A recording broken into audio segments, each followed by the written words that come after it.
ये किस्सा उस दौर का है जब रामलाल अपने पूरे परिवार के साथ सुंदरपुर गांव में रहता था। उसके घर में पत्नी सविता और दो बेटे रोहन और सोहन थे। रोहन या सोहन बचपन से ही शरारती थे। शरारती के साथ साथ दोनों बहादुर भी थे। गांव के सभी लोग खेती करते और आपस में मिलजुल कर जीवन जीते। गांव के निकट ही एक प्राचीन मंदिर स्थित था जिसे भूतिया मंदिर के नाम से जाना जाता था। मान्यता थी कि वहां कोई आत्मा का वास है। सूर्यास्त के बाद मंदिर में प्रवेश वर्जित माना जाता था।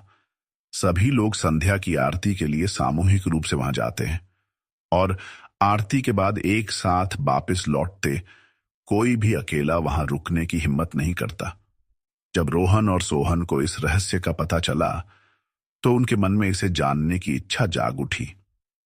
एक शाम की बात है, रामलाल या सविता को किसी काम के सिलसिले में शहर जाना पड़ा। दोनों भाइयों ने इस अवसर को हाथ से न जाने देने का निश्चय किया। जैसा ही सूरज ढला, रोज की तरह वे भी आरती में शामिल होने के लिए मंदिर पहुंचे।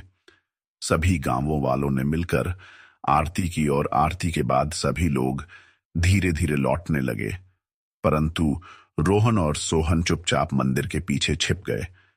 जैसे ही मंदिर खाली हुआ, चारों तरफ सन्नाटा छा गया। पत्थर की दीवारों के पीछे छुपे दोनों भाइयों की सांसें तेज चलने लगी। दिल डर से कांप रहा था, पर जिज्ञासा और साहस उन्हें रोके हुए था।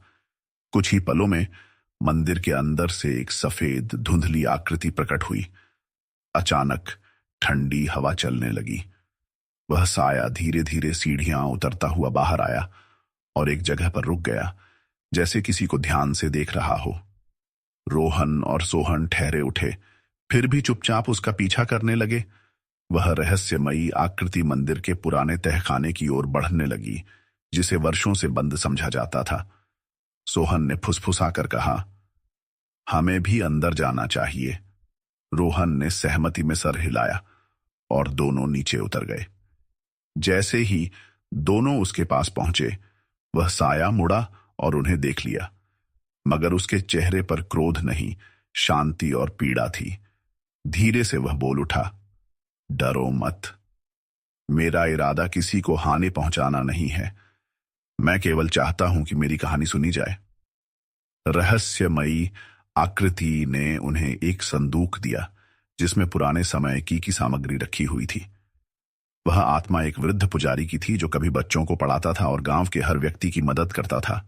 लेकिन एक रात कुछ लालची लोगों ने उसे धन के लोभ में निर्ममता से मार डाला और तभी से उसकी आत्मा वहीं कैद हो गई।